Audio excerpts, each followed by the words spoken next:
Hello, welcome to Starving Artist with LJ Jones. I'm LJ Jones, and this is episode 1 of Starving Artist, and I cannot be more excited. I have an amazing show lined up today with an amazing guest, but before I get into telling you who that is, let me just tell you a little bit about this podcast.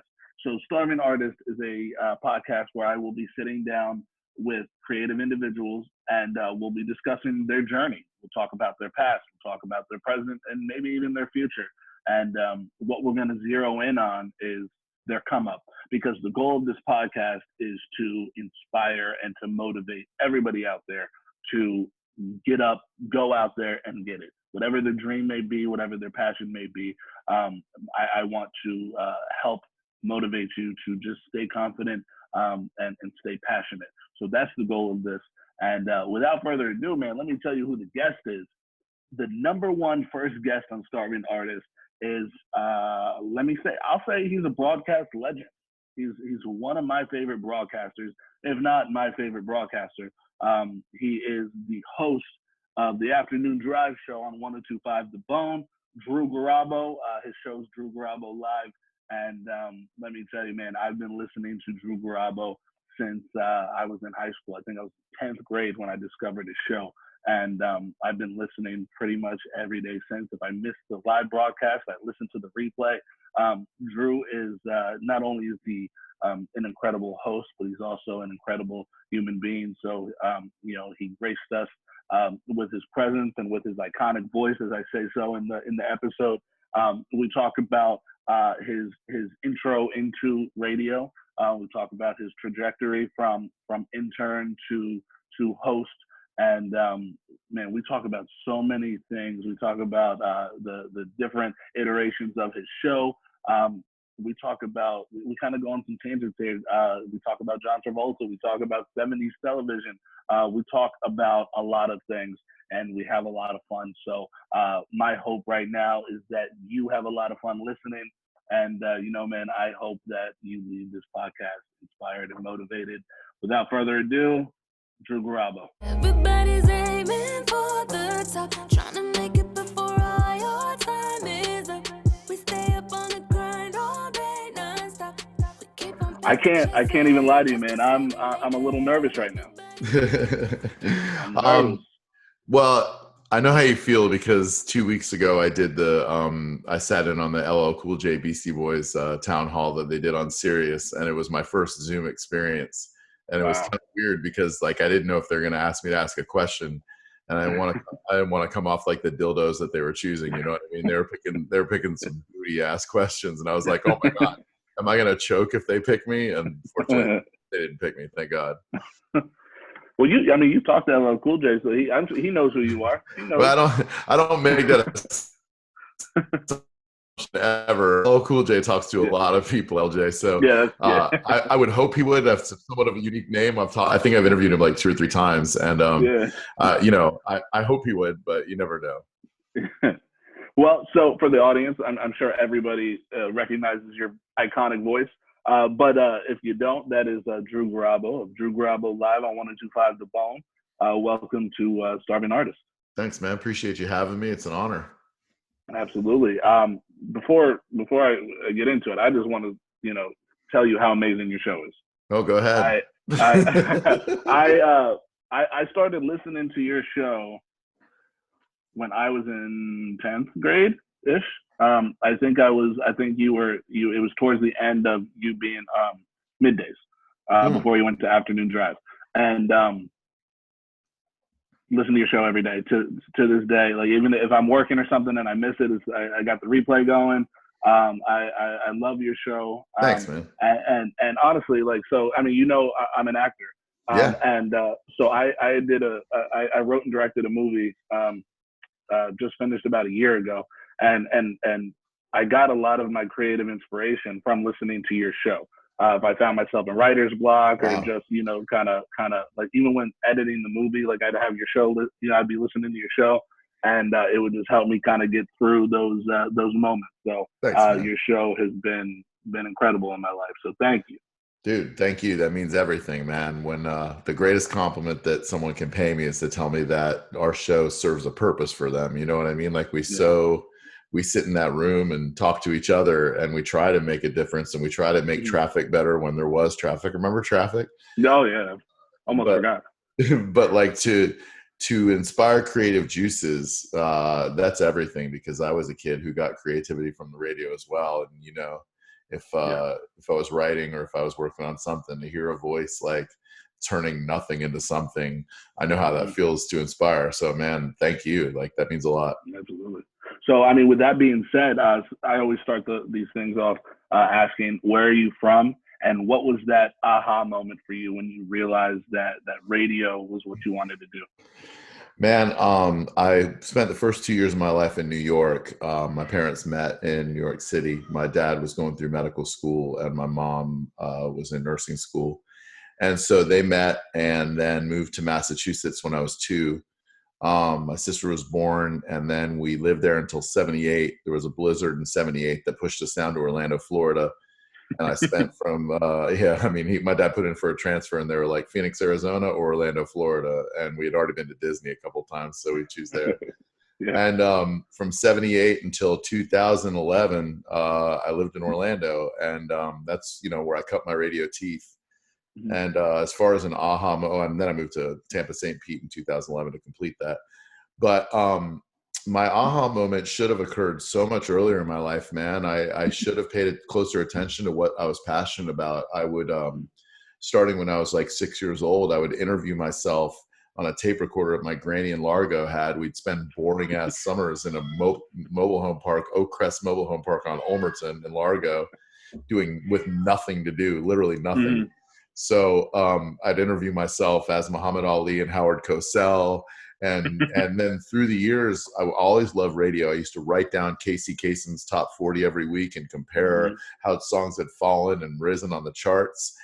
And then I never, ever thought that radio could be a career path. I didn't listen to my mom, who told me, find something you love to do, and and then the money will follow. And then one day I was driving home from my girlfriend's house at UCF. I used to listen to Rollins College radio station. They played really good indie rock. And I heard them make an announcement for DJs that they needed to volunteer while the students were from Rollins were back at home for the summer. And I was like, that sounds like it might be fun. What the fuck, And they had me come down and read news into a tape recorder to make sure I wasn't an idiot.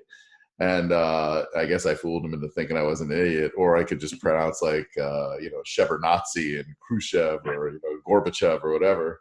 Yeah. And so they gave me a show. They said, go in there Thursday morning. You and this dude, Bill, you're going to be switching half hours. You'll do 8 to 11. You'll do 8 to 8:30. He'll do 8:30 to 9, blah, blah, blah. So I go in there, and honestly, man, it's so cliche, but like from that very first time that I sat at a board and I played music and got to use my voice, that was really like, it was like heroin, man. It's except like, instead of chasing the dragon, where your hit is never as good as the first, I think radio is the exact opposite. If you're doing it right, I think every single time you do it, you're trying to improve upon the time before. And it's like that for me to this day. So probably 92 or so. That was my aha moment at Rollins College, the voice of Rollins College, the best in basement radio, WPRK 91.5. Shout out. That's amazing. I would love to hear those cassette tapes from when you were 6. No, you wouldn't. I'd love to hear those. It's funny. It's a very sore subject that I won't go into too much detail. Okay. But the worst family strife I've ever been into is over those tapes, because they do exist. Uh-huh. I'm gonna put this, how do I put this the right way? My sister and I kind of disagree on whether I should play them on the radio or not. She kind of thinks that I would make fun of her a little bit. And her voice is adorable. Like, she's got this, we had Boston accents hardcore because we lived in Framingham. So we'd talk about like Magic Kingdom and shit. And I was like, there's a blue hippopotamus over there. Like, it was really, really funny. And then my impressions were just as good then as they are now. So you can imagine what my Howard Cosell and Muhammad Ali sounded like. That's an amazing story. So like coming from your internship there, or your volunteer, whatever it was. What was your trajectory from there? Because you stayed in Orlando and did radio for a while. Yeah. So I was volunteering at Rollins and still not thinking about making a living doing it, just thinking how much fun it was. And that, every semester they'd tell me, hey, sorry, the kids are coming back to college. We don't know if we'll have a spot for you. And I would be like, cool, any spot you have, I don't care when it is, I'll take it. 2 a.m, 7 night, whatever. And so every semester they'd find something for me, whether it was midnight to 3 or whatever, and I'd fill in all the time. And, I was working at the time at the Holiday, different restaurant jobs. I then became a restaurant manager and then got the restaurant job of a lifetime for my age at the time, in my 20s. I was the assistant to the food and beverage director at the Holiday Inn by the Orlando airport. And that was, at the time, my trajectory. You know what I mean? Like, I thought that's where it was going to take me. I'm wearing a suit. I'm writing schedules. I'm running room service and bar and restaurant and all this shit. And then radio came along, and some dude, when I'm at Rollins, calls me and says, hey, have you ever thought about being paid to be on the radio? And I'm like, no, not really. And he said, well, I'm starting to play alternative music on this talk station, Real Radio 104.1. And I'm like, that's my favorite station in the world. I worship Jim Phillips. I have for years. And so he was like, all right, well, and I didn't believe him. I thought it was one of my friends fucking with me. So I put him through all these quizzes. I'm just like asking him everything about the station. He's getting them right. And he's like, dude, are you trying to talk me out of giving you a job? I'm like, make sure you're not fucking with me, man. And so, I started playing music on the weekends there, and then met Ed Till, the midday Madman talk show host, in February of 1995. That was my first full-time gig. And from there, worked at that station until 2005, got my ass fired, took a morning show on O-Rock 105.9 across town after I served out a 3-month bullshit non-compete, which they make you do in radio. It's like, we don't want you, but we also don't want you to be able to make any money for other stations. Like, thank you. Because they'll lose all the listeners, because the listeners love you. Right. And then why are you getting rid of me? Although to be perfectly frank, I definitely deserve to be fired from Real Radio. Like looking back on it now, definitely, they were definitely well within their rights. In fact, it was the right move to fire me. But at the time, you can't see that. You're blind to it. You're like, fuck this place, man. So then I would go do mornings at O-Rock 105.9 and did that for 3 years till 2008. And then, they flipped the format, which is the worst thing in radio because they fire everybody. They have to re-image and all that shit. So they're like, well, hope you guys had fun. 12 of us in a conference room. Paul and HR will take your keys from you, and we've got a severance for you, and best of luck in your future. And so that was January of 2008. And I was done, dude. I'm like, I'm never going to work in radio again. You don't get another chance. Like, if you've been out for a while, didn't even try to get another job in radio, to be honest with you, because I figured if it had broken my heart like that, I had given so much to it, only to have it taken away from a corporate decision. I don't want to put myself through that. I don't want to be the type of guy who moves his family across the country for a radio gig. And so I went to work for the Orlando Magic selling season tickets. After exploring some options in the food service industry, I waited tables because I got to make money, dude. Like, literally, I got fired on a Friday morning. By Saturday night, I was waiting tables at a restaurant in town because there's no room. You got a young kid and you got to get that cheddar. And so I then decided to try selling season tickets for Orlando Magic. I had some friends in the organization, and I thought that was going to be the rest of my life, a sales guy. And 2 years in, it killed me. Literally the rejection. It's not made for a sensitive pussy like me. And so, you make 100 outbound phone calls every day. 98 of them are no. And the other 2 are maybes who know they're not going to buy, but they want to feel, wanted. So they fuck with you for a while and clown you. And then, I was at a dead end, and I had no idea what was going to happen. And then literally a miracle happened. If I were a religious person, which I'm not at all, I would say that was a miracle or divine intervention or whatever. And I'm still not sure what it was, other than the universe looking out for me and delivering me back, hopefully where I belong, which is back in radio. I came to Tampa in July 5th of 2011 was my first day. So that's my trajectory. Long answer. Sorry, LJ. No, it's perfect. That is, just how, like, like you said, miraculous that was, because you weren't seeking anything out. It just kind of fell in your lap. And one of the things that not only that I love about your show, but that I love about you as a person is how grateful you are every day to be in radio. It's something you talk about often. It's something I've seen you tweet about often, and it's refreshing to see somebody so open about how grateful and happy they are to be doing what they do, and that's exciting to me. Yeah, you get that perspective only from losing it. I was entitled in my early days. I had success pretty early, and it definitely went to my head, and I wasn't prepared to be a leader. I wasn't prepared to be anything even remotely considering open-minded. I thought I knew. You couldn't tell me shit. I didn't get any radio training. I learned it all myself, so you couldn't tell me shit about radio. And then being forced to be out of it for a while, thinking you're never going to have it back again. Literally every day when I scan myself in, I can't fucking believe that I'm back on the radio and that somebody is paying me. Like, when I remember being with the Magic and going to games and being in a suit and having to talk to clients, and then having somebody recognize me from the radio and then being like, "Oh man, you should be back on the radio." And I know they meant well. It's like a super nice thing to say, but you might as well just stab me in the knife, like you got with a knife by saying that. Cause I'm like, yeah, I really should be, shouldn't I?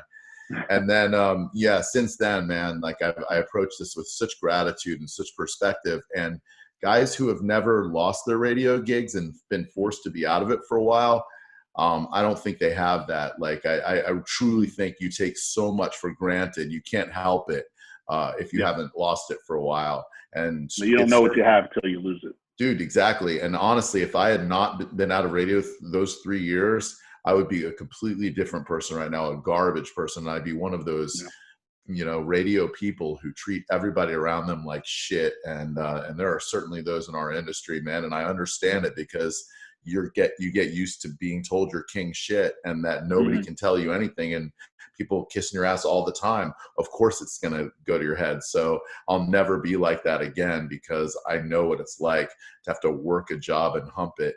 And it fucking sucks, man. I don't ever want to have to do that again.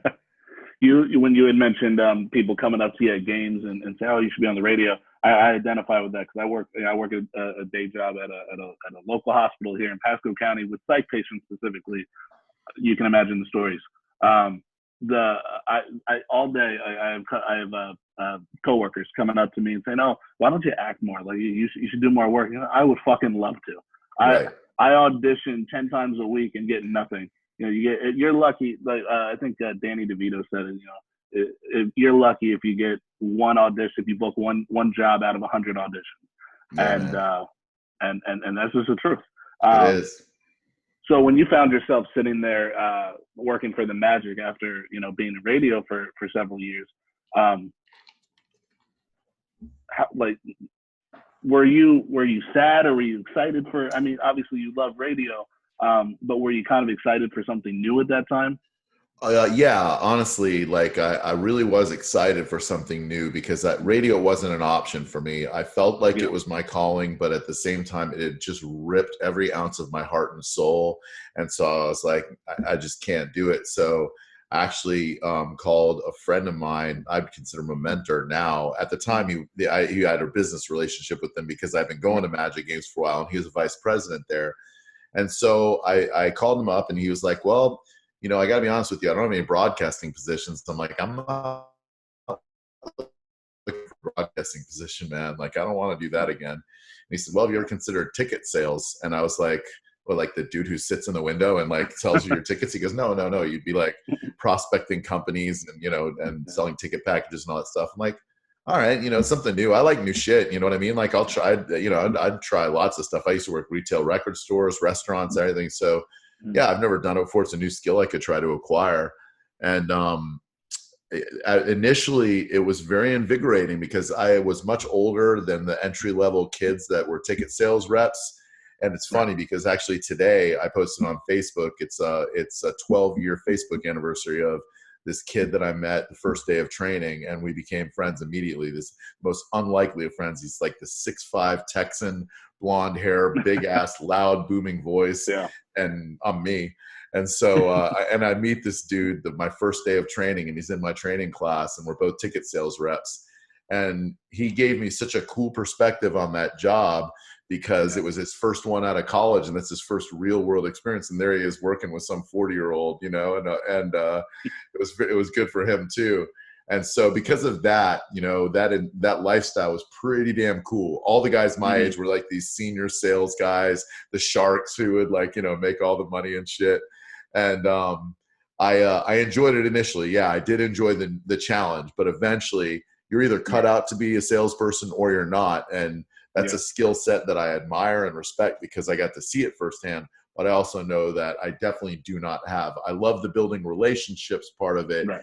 I hate the closing of the transaction part of it. That's when, because a relationship to me is authentic. You know what I mean? Like, I'm not looking for anything from you if we have an authentic relationship. But with sales, it's a fake relationship because I'm like, oh, we got this thing, we got this in common. And then you make the presumptive close. So, you know, how many tickets can I put you down for? And so that part of it, I didn't care for at all. And then the rejection, the overwhelming rejection is what found me at a point where I was just like, ugh. So then I started doing a podcast before podcasts were podcasts. Right. And that felt so weird. It felt like I was faking my way back into radio. Like my friends were still on the radio and shit. And I was talking to a computer with a buddy of mine in his bedroom with some mics that he had built into his walls. And bless him for doing it. I love you, Ryan. Like you kept the dream barely alive for me, but it felt so weird. And then actually, I hate to give him credit because he's such a fucking scumbag, but Bubba put me on it. He put me on his radio IO. Spice actually set the whole thing up. I didn't know the other guy at all, but I knew Spice and I knew he was a good dude. I love that guy to this day. And he called me and said, "Hey, we're putting together this radio thing on the internet. Would you want to do a show twice a month?" I was like, all right. I mean, that sounds interesting. He's like, we can't pay you anything. I'm like, all right. But I mean, you know, kind of be weird, like being on the radio. Right. And so 2 Tuesdays a month, I'd make the drive from Orlando to Tampa and I'd go do this radio IO thing. And it was cool. Like I got to be honest with you, the fans were super supportive and super cool. And that kind of stoked a little fire in me to like start doing it again. You know what I mean? Like it was really, it reminded me of what it was like.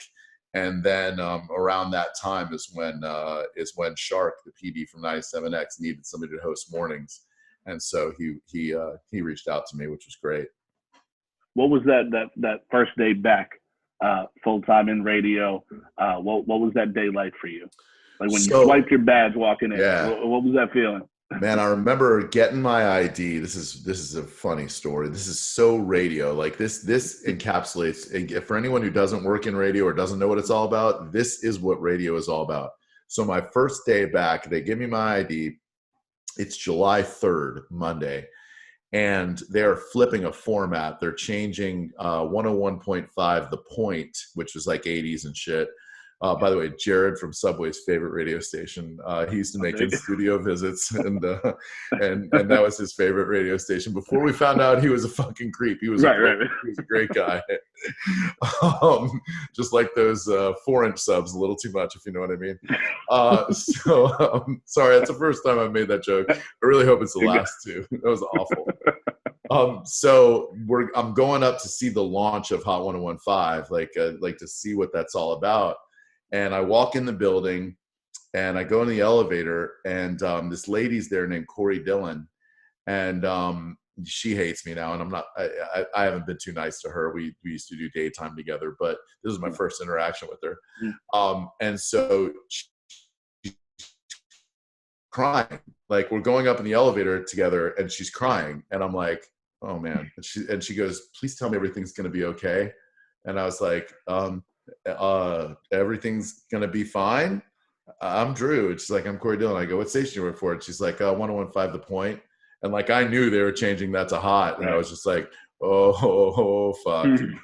So literally I'm going to the launch party and she's going to find out that the format has flipped, which is what I literally just went through 3 years ago, which ripped my heart out. And I felt so bad for her. I'm just like, oh my God, like literally one door closes and another one opens and there's the yin and the yang of it. So that was my first day back. And it was just such a brutal reminder. Yet at the same time, I felt survivor's guilt that here I am watching the launch and seeing all these people and meeting them. And so then we had July 4th off. And then the next morning we started our morning show at 5:30. I think I was probably in the building by like 2 or 2:30 because I was just, I couldn't wait to get to Ready work. Yeah, I'm like, come in. So that moment, that dead ass night, I probably set 6 different alarms and needed none of them. And then you had to scan to get in the building itself because it was after hours. And I remember like swiping that and then beep, and then I'm in. And then you scan it again at the elevator, and then again when you go in the studios. And I'm like, man, isn't this ever fucking great? It was that heroin-like high you were talking about.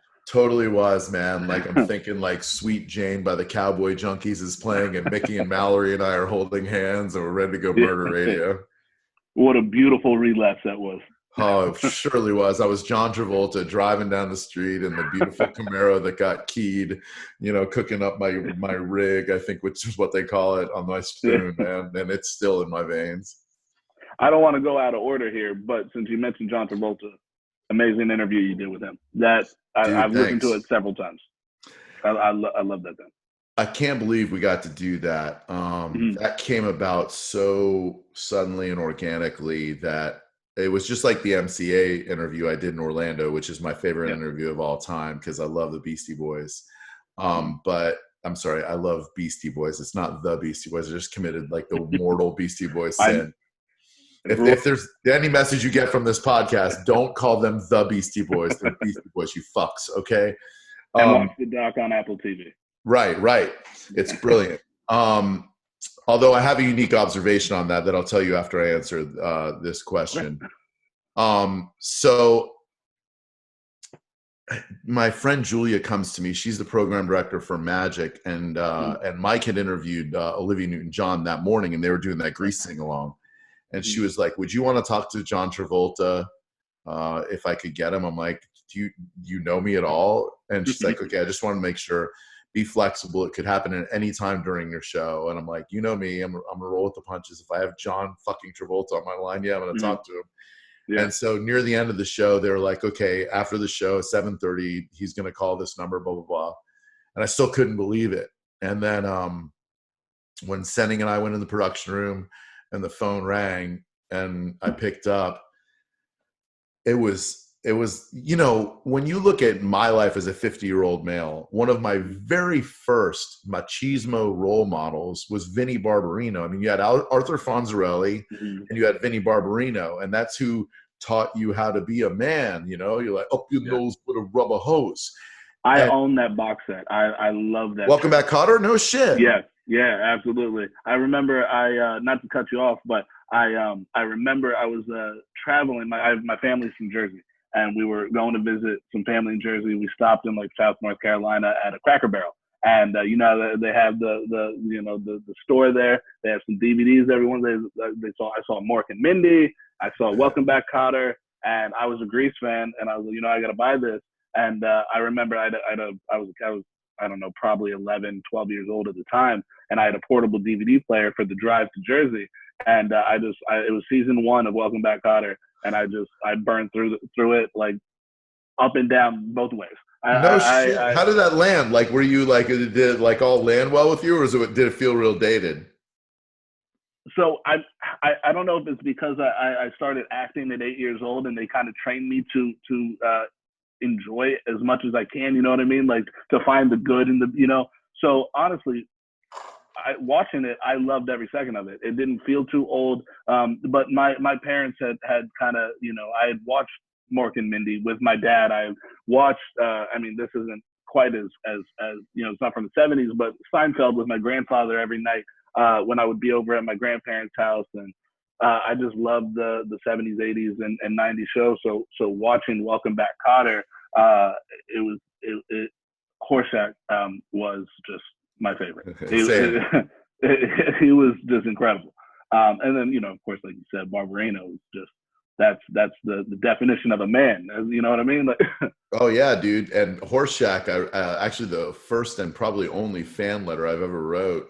They had Ron Palillo, the actor who played Horseshack. They had his address in Dynamite magazine that I used to subscribe to, and so I wrote him this fucking letter at like 6, 7 years old. Like, I think you're so funny, and he never responded to it. And so like when I got a little older, I would wish death upon Horseshack, and then he did die.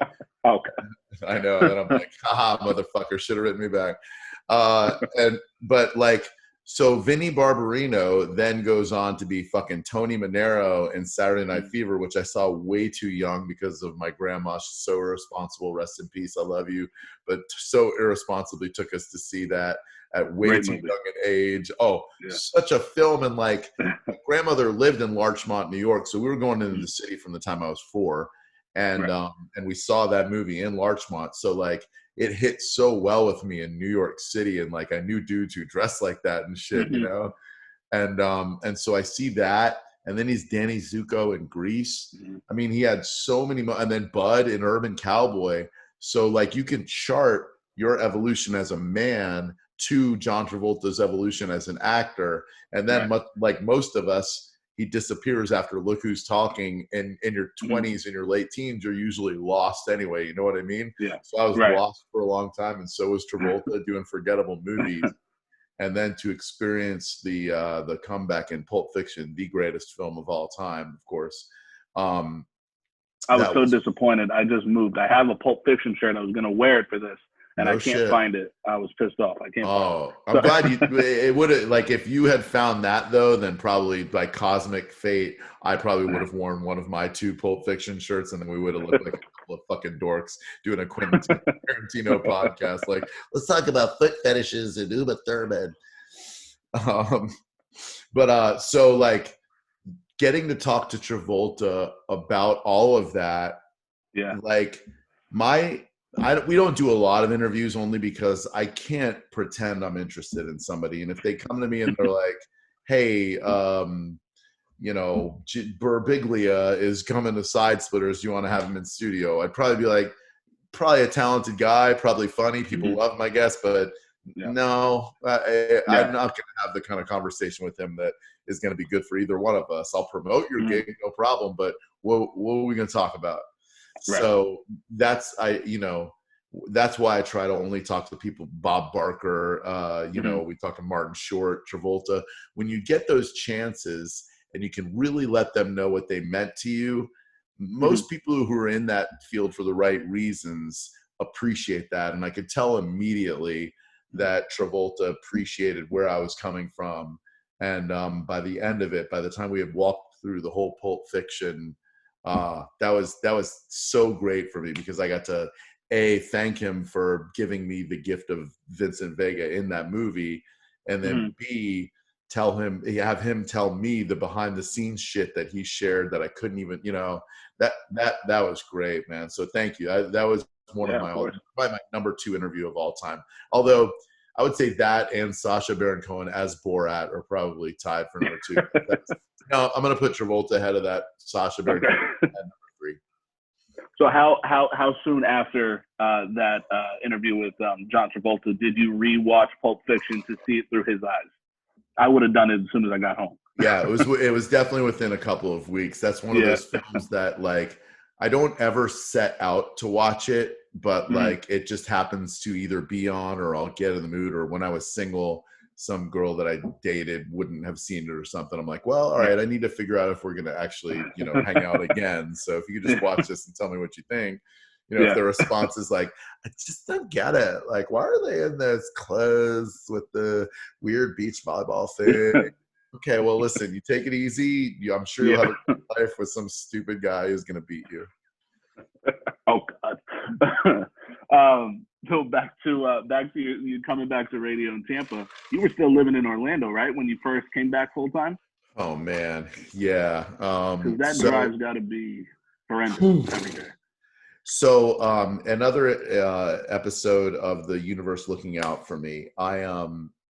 We could not sell our house, and you know, I didn't know about uprooting my family and bringing them over here because my son at the time was what 5, 6 years old maybe, and my wife at the time had a really good job and shit, and so I have one of my best friends was in the Navy forever, just retired, and he had his brother who I knew since he was a little kid, now actually a judge for Pasco County. Oh, wow. Yeah, I know, such a weird world. And his parents live like within a mile of my house now. But he had an apartment / condo that he had to rent out off of Manhattan by Gandy. It was super cheap. Like he let me rent that for so ridiculously cheap. And so I would sleep there during the week. But I would go because my son was young and still didn't understand the concept of like dad's got to go to work in Tampa. And so I would go home literally once and sometimes twice during the week. So that I-4 to Tampa drive is something like, no matter how bad the bridge is on my way home, again, when we used to have traffic, I'm so freaking glad that I don't have to like make that Orlando to Tampa. It's rough when I go see my parents now. They live in Orlando, and every time I have to make the drive, I'm like, oh, this fucking sucks. And then I think to myself, dude, you were making this drive both ways, 3, 4, sometimes 5 days a week. And it's not quite as long of a drive as that. But before going to the hospital full time, I was working. I was a service manager at Sprouts Farmers Market in South Tampa. So I'm driving from Hudson to South Tampa 5 days a week. It was an hour and 10 from where I was living, an hour and 15, depending on traffic. And I was over it, and they like to schedule me to close and then be right back at 6 a.m. So I'm out at midnight, back at 6. I just sleep in my car in the parking lot. There's no point in going home at that point. But so no, I that drive mine wasn't as bad as yours, but I didn't love any second of it. No, and then like when I was doing it, I was doing mornings for 97X. So, I had to be at work at like 3:30. And so, I'd go put my son to bed at like 9:30, 10, drive home, sleep for a little bit, and then the next day, the day after, try to be there when he gets off of school and try to restore some sort of normalcy to his life. So that was a really, really tough year. And then finally, by a miracle, we sold our house. Again, not a religious dude, but we took one of those Saint Christopher statues. They tell you to like bury it upside down. Like within 6 hours of me burying it upside down in my front yard, we got an offer on our house and sold it and came over here to freaking beautiful West Chase, Florida. That's amazing. That's amazing. So how long were you at 97X before the format flipped for the Bone, and you went to middays with the format flip, right? Yeah, I was actually at both for a while. I did both for a couple of months. It was like a little over a year, and we could kind of feel something was up at 97X. Like we had such a disadvantage because the transmitter was so much smaller than the other stations. Like we don't talk about this a lot, but 97X definitely musically the coolest station I've ever worked for, but like one of the coolest music stations in the country. It is so tragic that station underperforms because everyone with it, Dan Connolly, Jenna, like Sam, Danielle at the time, like the people with that station, and Keith, who started it all in Shark, they are so passionate about all the right things, music and events, and giving like fans the opportunity to interact with artists and stuff. It's so tragic that station underperformed like it did in the ratings. So sooner or later, you're going to have to change things, no matter how understanding your company is. And ours is very understanding. And so I remember like we knew something was up, and I'm sitting there thinking, well, this is great. I get back into radio and here we go again. And then one day Shark said, hey man, I'm not saying that this is going to happen, but if we had an FM talk station, would you want to do a show on it? I'm like, you pretty much wouldn't have to pay me any more money. And he was like, wait, what? I said, honestly, like if you let me do FM talk again, because as happy as I was to be back in radio, when your sweet spot is talk radio and you've got to play even 3, 4, 5, 6 songs an hour, fuck, dude, like you're gonna make me sit through the Chili Peppers. Like, look, nothing. I love the Chili Peppers. I've loved them since I was a teenager. But you're gonna make me sit through Zephyr Song, and you're gonna make me sit through Linkin Park, and you're gonna make me sit through Mumford and Motherfucking Sons talking. Well, it's not my fault this time, and I'm going, no, this is great. So that was, so. And then you try to give a nice little 5, 6, 7 minute burst of content and take calls and shit.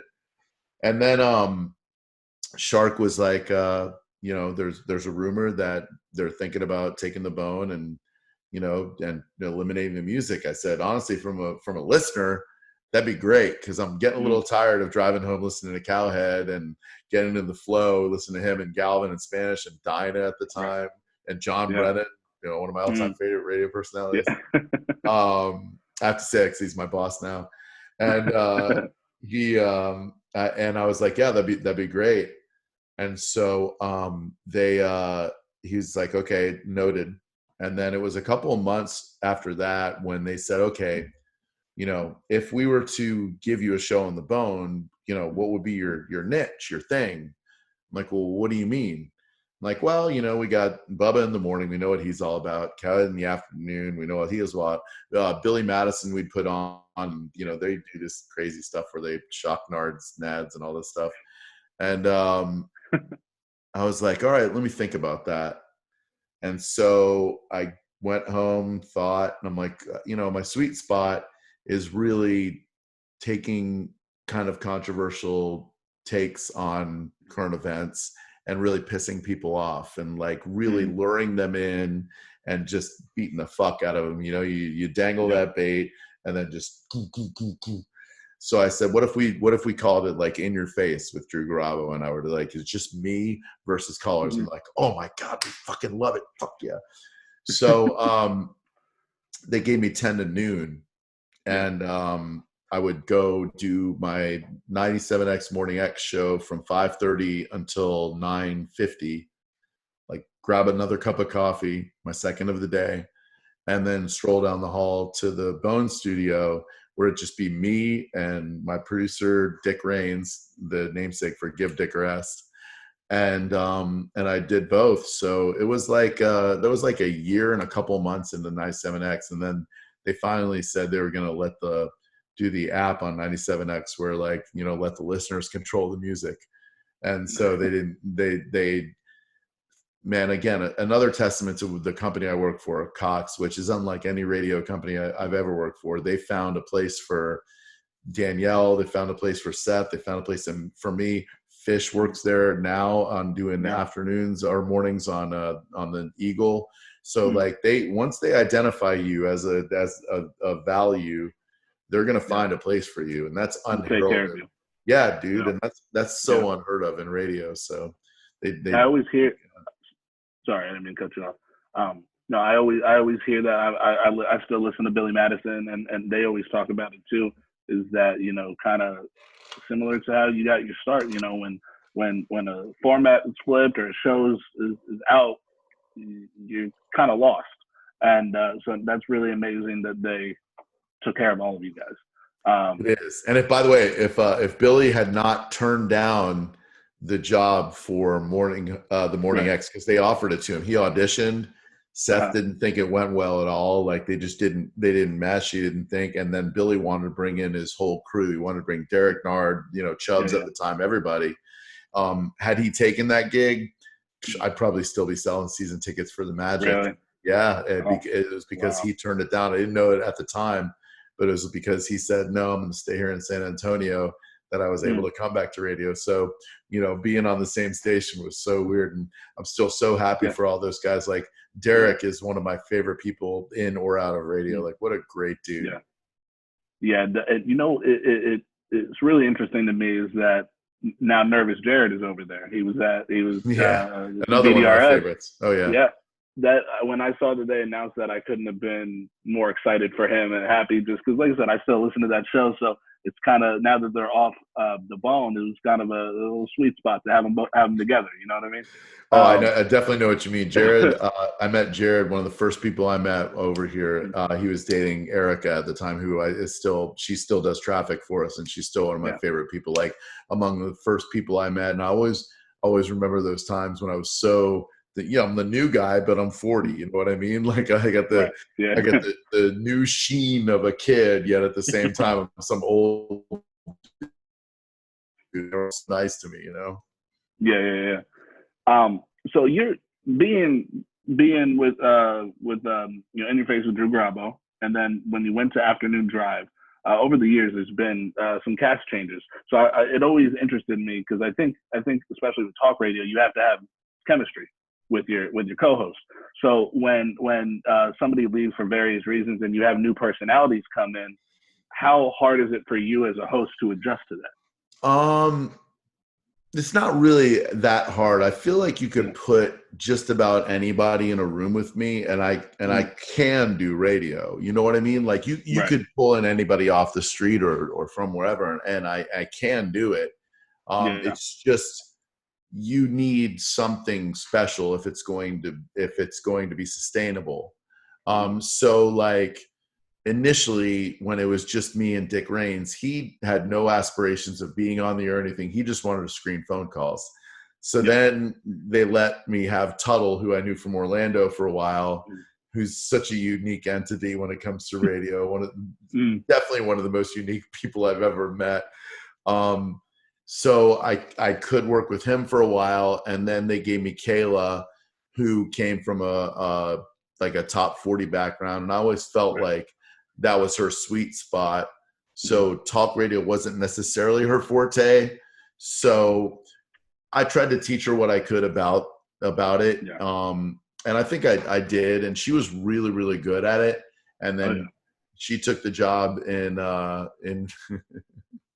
in Vegas, which I think about sometimes, and I'm like, man, like I always challenge myself when I look back at like shit that happened. I'm like, how could I have handled this better? You know what I mean? Like I always put it on myself, like no matter how fucked up the situation was, how could I have been a bigger person, and how could I have handled this better? But with her, like we were friends. Like we weren't just like coworkers. Like we were friends. People would start rumors that we had hooked up, but we never because I mean, I guess that'll start when like you're eating donuts like together. Like I guess I can understand where people would think that. But we knew the truth, and like it was so ridiculous to us.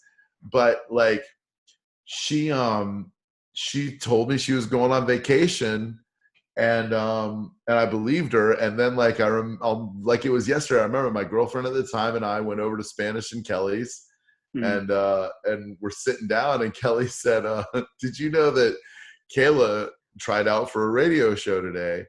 And I just look at her, I'm like, what? She goes, yeah, it's on Twitter. I'm like, what?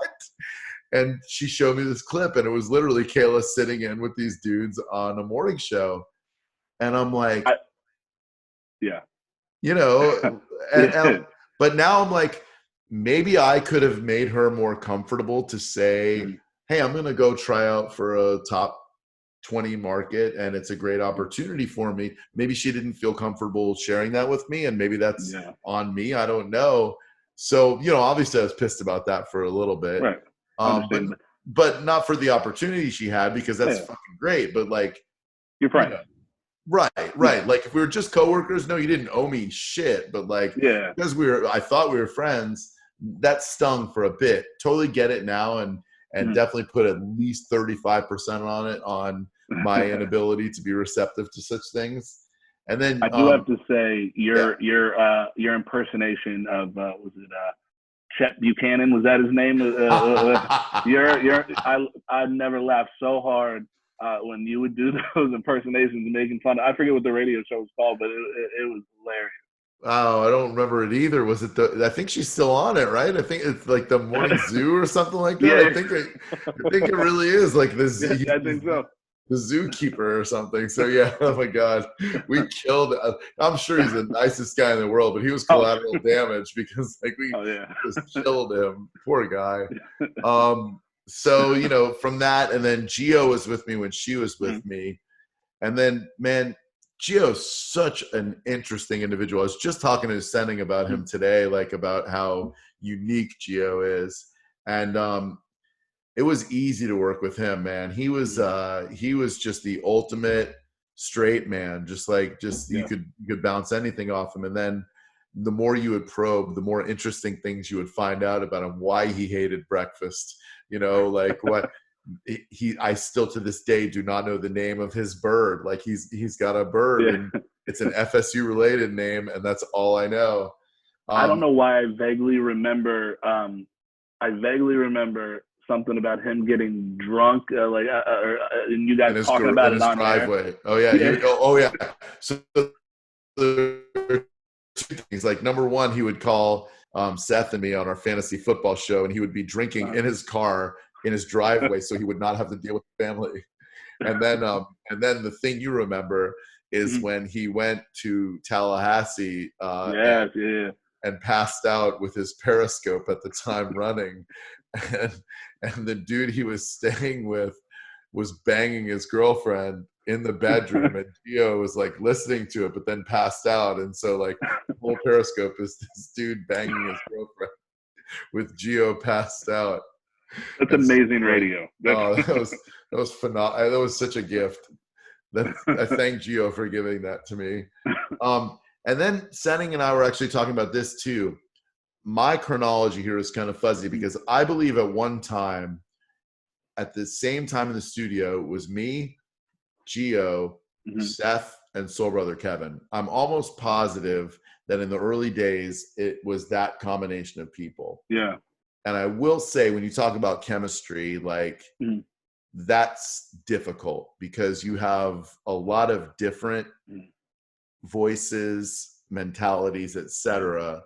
So as a host, trying to cut through all of that and balance the right amount of everything, that was challenging. And so then Gio like left, and it was me and Kevin and Seth, and then that also presented challenges. They have different approaches to radio. Seth is a very methodical, let's plan a lot. Kevin is a very organic sniper, one of the funniest motherfuckers you're ever going to meet, see, or hear in your life. I loved him on the Shannon Burke show. He was hysterical. And then, I mean, the magic that you two had together was amazing. I loved every second of you two together. Yeah, I like being with him. Shannon sucks. There's just no other way for me to say that. Like, I'm sorry. I was trying to find a professional, nice way to dance around that. Not just as a radio personality, but like as a human being. Like just a shitty guy and a shitty radio personality. And that comes through. Yeah, it does. Like people can really tell that the forced like bullshit, like shut up, show. Try to forget about the fact that I shut up my wife on the side of the head while trying to shoot her dog.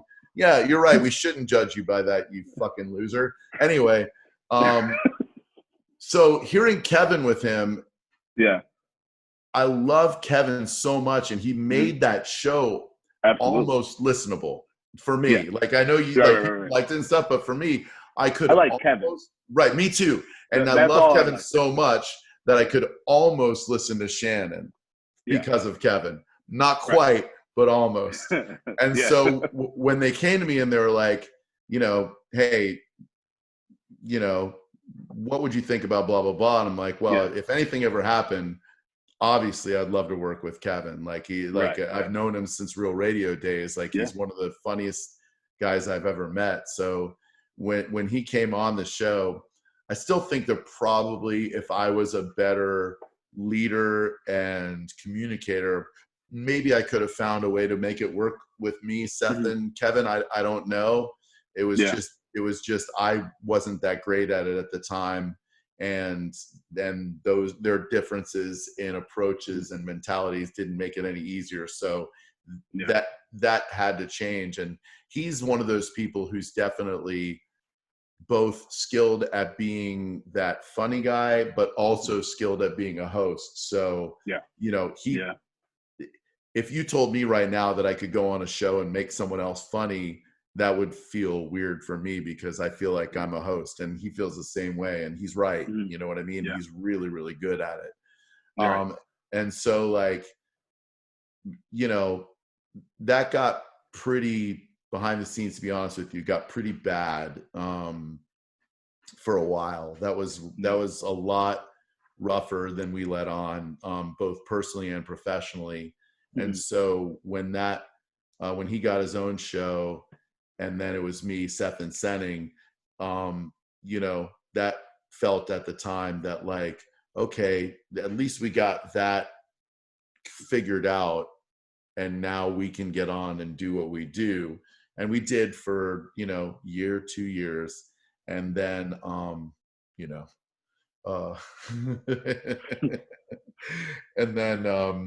then Seth's dissatisfaction with his position in radio in general and at the Bone necessitated a change there. And so that led to what I consider now to be the most genuinely fun, organic, beautiful, magical experience I've ever had, and that's working with John Senning. Well, one of the reasons I love your show, same reason why I love Billy Madison's show, and honestly, I mean, a lot of the shows at the Bone, and of course Mike Couch's show, you can sense, especially now, a true kinship, and you can tell that you're having fun, and it's not forced, and that's, I think, what makes good radio. Yeah, I totally agree. You don't have to love each other. You can make radio work if you respect each other. Oh yeah, for sure. And for a long time, we made it work. Like, me, Seth, and John, we really made it work. And there were moments when it was great, and there were moments when off the air it wasn't so great. But as soon as the microphones go on, you all know that you have to put that bullshit aside and go out there and deliver great shit. But for, like, right now, there is just such this vibe of, I genuinely care for John, and he genuinely cares for me. And there's no bullshit. There's no negativity. There's no anything but, like, let's challenge each other to be the best people and radio personalities that we can be. And to be able to work in that environment and hope that people can pick up on that, that's the best thing ever, man. I can't believe that we get to do it. And when Mike is in there on Mondays and Fridays, like, to see her evolution as a person and a radio personality, and to have helped her along that path from where I met her, that's astonishing too. It's great. I mean, I remember before she was on the show, hearing her on Drew Garabo Uncensored. And I loved her from there. I knew that she'd be great with you guys. Her cackle is infectious. I love it. Yeah. It's when we had her on the podcast, I didn't know her all that well. I'd worked some events from her. She was one of those people who immediately I'd vibe with her personally, but I didn't know that much about her. I don't follow wrestling, so I wasn't really, I didn't know. I knew the name Mike Rotunda. I'd grown up watching wrestling in the 80s. And so we had a couple of conversations, and she seemed nice, and we were friends.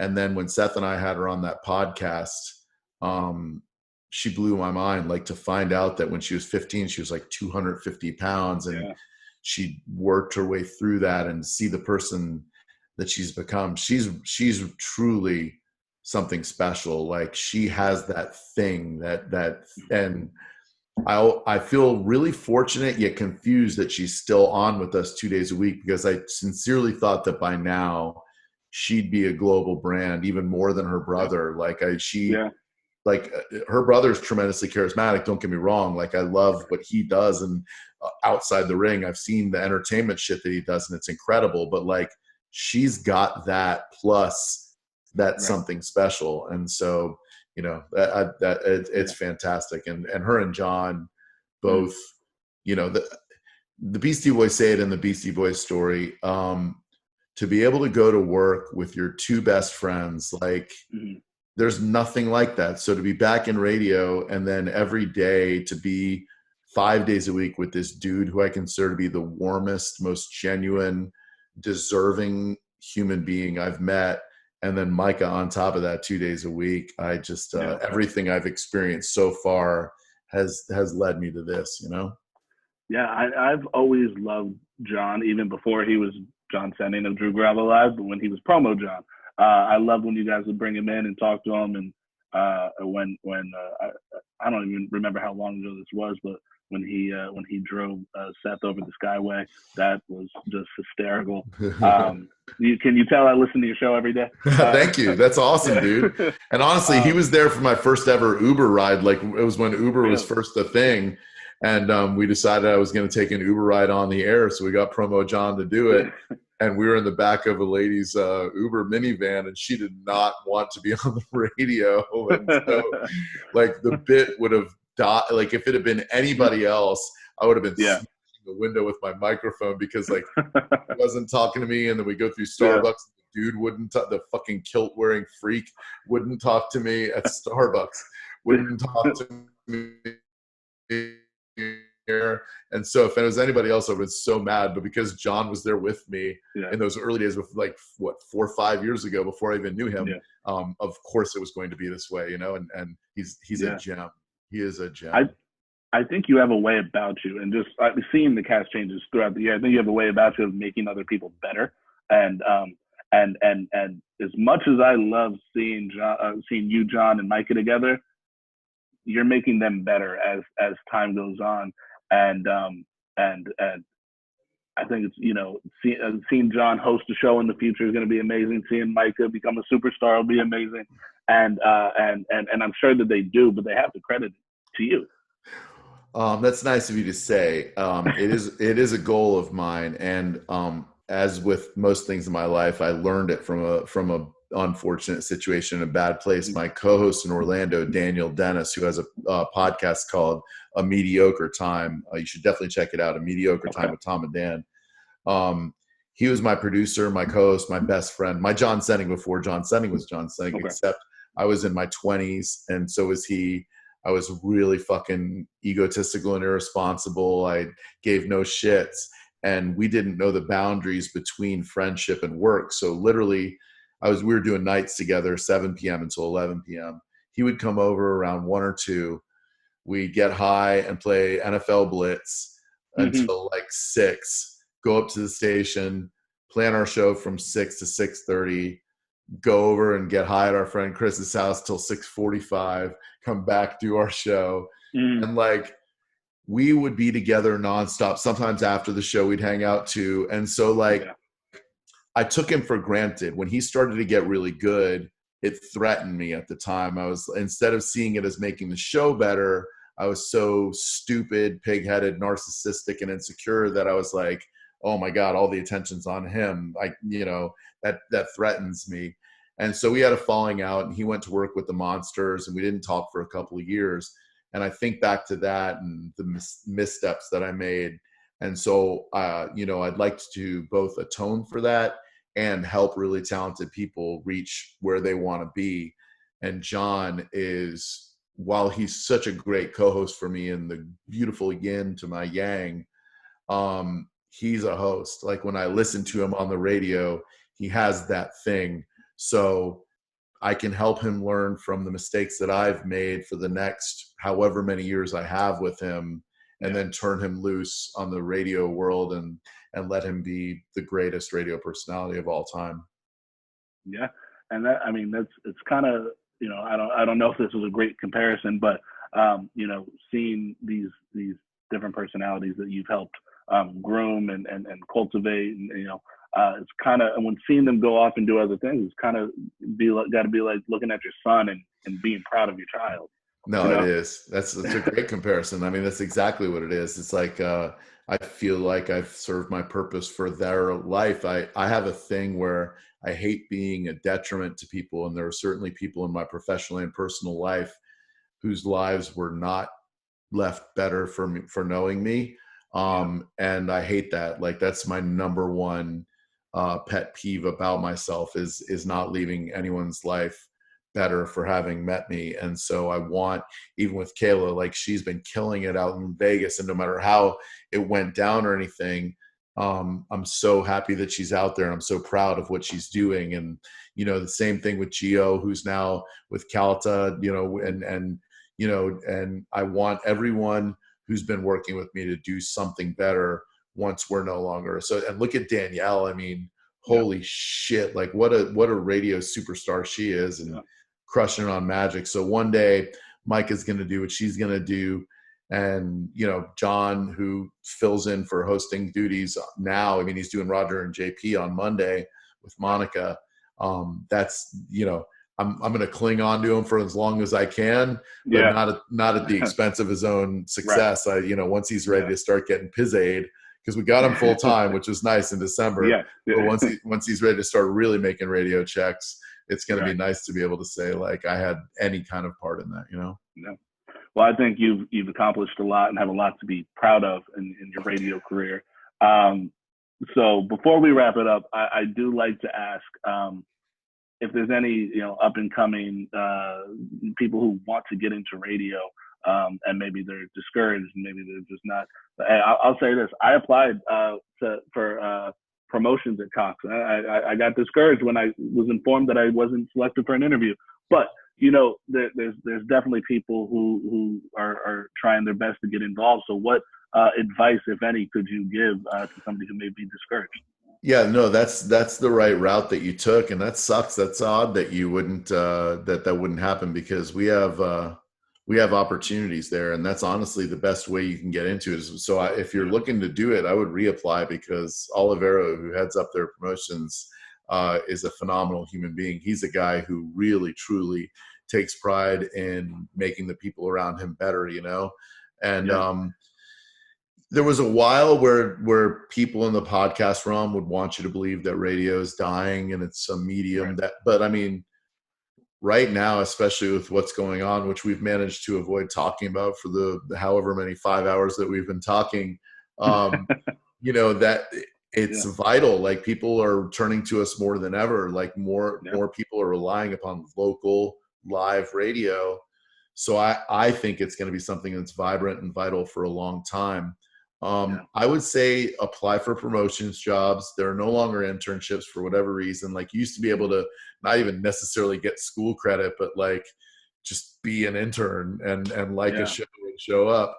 And now I think, like, working promotions gigs and just building those relationships, all it takes is you doing either something stupid or something like bizarre or whatever, and then a host like Mike or me or whatever brings you in and does a bit on you, and the next thing you know, you earn the trust of someone like that. And you know, I think Ryan Hoppy is a really good example. I think, you know, he takes a lot of shit, and he's been grinding it out for years and years and years, and he's still tight with all of us. He is beautifully himself, and he's a good example of how you can get a gig in promotions, meet the right people, and get people to, you know, to go towards your podcast. So I would say also do that. Like, do these things, like what you're doing right now.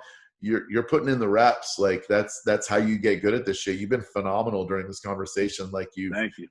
Your pacing has been good. Your questions have been great. Like, you're good at what you do. And the more you do that, the even better you're going to be. And so, you know, when you do that shit, people will take notice. I really appreciate you saying that. Look, talking to you has been absolutely incredible. We met almost a year ago. Was it? Well, it was my birthday, so I know the day. You know, you're an ambassador for Busch Gardens, and you were gracious enough to walk me in on my birthday. And that, you know, I remember, you know, even being nervous to just meet you at the park. Just, like I said, you're iconic to me. So, you know, that was very nice of you to walk me in on my birthday. And I've been grateful. You followed me on Twitter, and we've, you know, communicated back and forth every once in a while. and you know, I'm very grateful for that. So thank you for being who you are. Thank you for hopping on the podcast. You've been incredible, and I really appreciate you.